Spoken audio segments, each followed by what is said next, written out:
好，今日再同大家分享嘅咧就係我哋新嘅菲林啦，PX70。咁呢隻新Impossible Project 出嘅新菲林咧係彩色㗎啦，for 所有 SX70 嘅機都會啱用嘅。咁佢有個獨特之處咧，就係今次咧佢就冇咗溫度嗰個敏感度，不過咧佢就對光線咧就好敏感嘅，因為光線如果光嘅話咧。你唔擺去影完之後，個顯影，如果你唔擺一個黑暗嘅位置咧，咁佢就會嗰啲顏色咧就出唔到嚟嘅。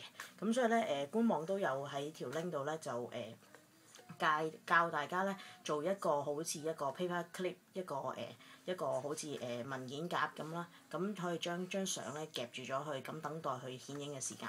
咁今日咧官網嗰度其實係啲相嚟嘅，同埋啲英文，咁啊方便大家方便睇咧，咁好簡單，或者可以話俾大家聽咧究竟啲尺寸啊或者點樣做。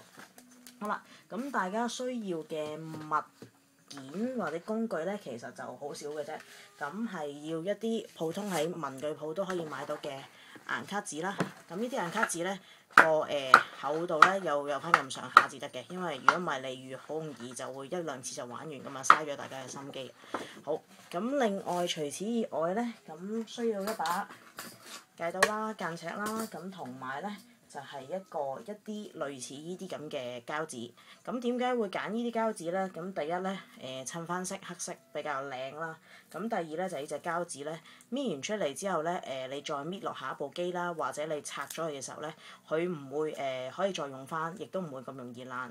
第三隻咧就唔會黐到你嗰個本身部機咧會一笪笪嘅。咁所以我會建議大家都係用翻呢隻膠紙。咁其實有好多顏色嘅，咁大家可以中意啦。咁我就自己襯翻用黑色。好啦，咁首先其實咧我哋需要做兩 set 卡紙。咁第一 set 卡紙咧就會係一條長形嘅卡。咁呢條卡咧其實個長度咧我冇特定度嘅。咁我其實用翻我頭先嗰張大嘅卡紙咧，用翻佢原本嘅長度嘅啫。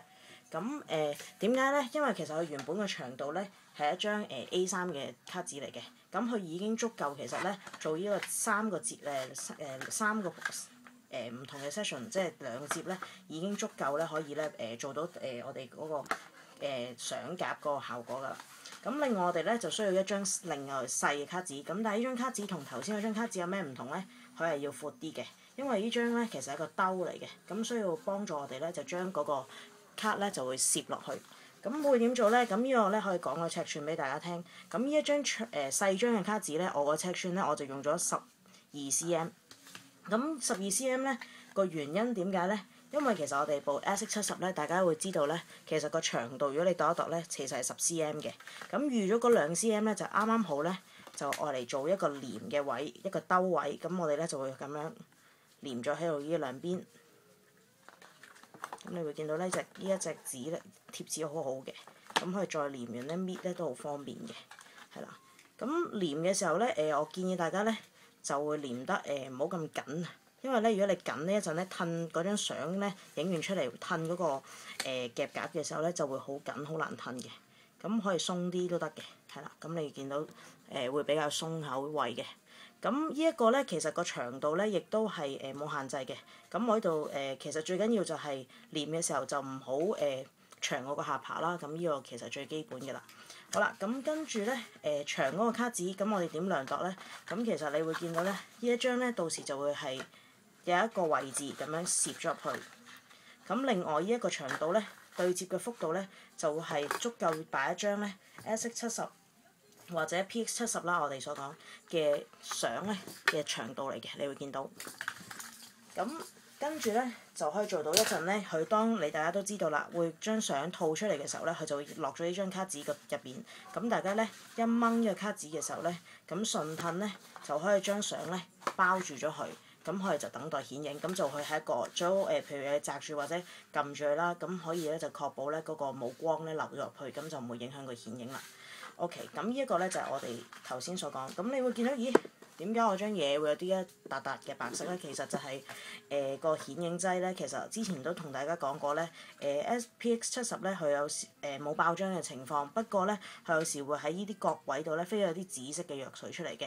咁呢個就係頭先我測試做呢張卡紙第一個 shot 個 sample shot 嘅時候咧有少少藥水。咁其實佢乾咗或者你抹咗咧，其實就對之後冇影響嘅。咁呢個一樣可以繼續用到，咁啊冇影響嘅。好，咁跟住而家嗰個 step 做咩咧？就當然係試俾大家睇，咁點樣去影啦。咁亦都係張卡紙到時會點套啦。咁其中咧有個小嘅 technique 咧，就係可以同大家分享翻嘅咧，就係會你擺張卡紙嘅時候咧，咁你啱啱要兜住咗佢出菲林嗰個位啦。咁除此以外咧，有樣嘢好重要嘅就係會話你需要咧就係呢一個位。唔好遮住咗你一陣 viewfinder，你想影嗰個 object 嗰個位，你想影嗰個物件嗰個位，因為如果你遮住咗咧，到時你就其實你係黑晒睇唔到噶啦，咁所以一定要呢個留意翻嘅。咁如果冇問題嘅話咧，咁其實咧我哋就可以影噶啦。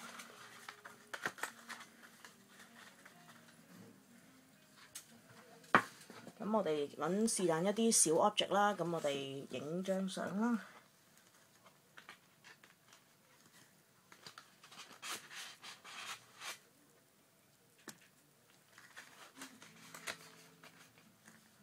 咁可以其實咧，我自己就會用兩隻手指咁樣夾住呢個位咧，盡量向下彎，咁就唔會阻住咗個 viewfinder 一陣影去 SX70 影嗰個 object 嗰個圖嘅。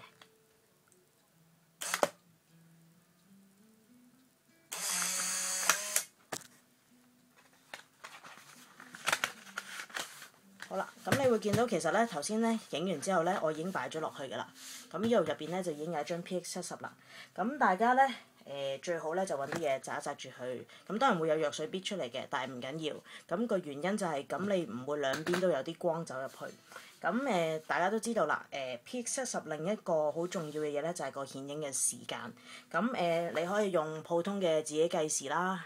咁亦都可以支持下 Impossible Project 啦。咁你可以其實咧就校時間啦。咁其實咧2至3分鐘咧，其實就係唔得嘅。雖然官方話2-3分鐘咧係 OK 嘅。咁其實咧我諗至少有5分鐘啦。咁嗰張相咧嘅顯影先會出現嘅。咁其實呢一個小嘅計時器咧都幾 handy 啦，亦都幾好用。咁其實除咗對 PX70 好有用之外咧，其實如果大家玩 Pack Film 嘅朋友咧都可以買呢一個計時器嘅。咁你開始咗咧，咁佢就會幫你 count，咁到時響咧就會提你亦都唔會 miss 咗個時間啦。好，咁呢個咧就係好簡單，今日介紹俾大家咧嘅一個少少嘅小貼士，同大家分享翻嘅。好，多謝晒。